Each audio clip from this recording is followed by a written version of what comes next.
সংক্রান্তি আইছে আর এই সংক্রান্তির কাজ তো করতেই লাগবো। সংক্রান্তি মানে কি তা জানো নি? শুধু ফিডা সিরা খাওয়া না, ভালো ভালো কয়েক রকমের ফিডা বানায় বানায় খাওয়া, এই কাজটা না শুধু, আরও যে কত কাজ আছে বুঝতে পারতেছ।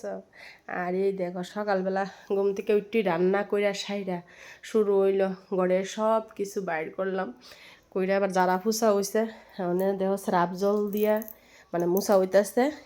আর এই রুমটা মানে যেটা আদা মাদা কয় এটা বুঝছো, কাজ করতেছি। তো এটা মানে এখন বাজে কটা, মানে মনে বাজে এই দেহ 12:30 বাজতেছে। তারপরে এই দিকে আরেকটা রুম আছে, এই রুমও করুম। মানে সংক্রান্তি মানে খালি শুধু কাজ আর কাজ। মানে কয়দিন পরে পরে ঘরের কাজ ঝাড়া ভাড়া করি, কিন্তু তবু কই থেকে জানি এত নোংরা হয় আর এত ময়লা হয়, মানে কি কমু।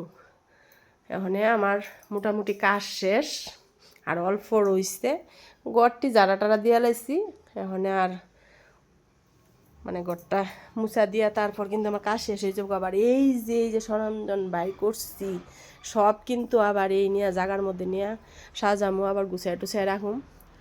আমার ভিডিওটা কীরকম লাগলো তোমাদের কাছে একটু কমেন্ট করে কইবা, আর কার কার ঘর যারা হয়ে গেছে একটু তাও কইবা।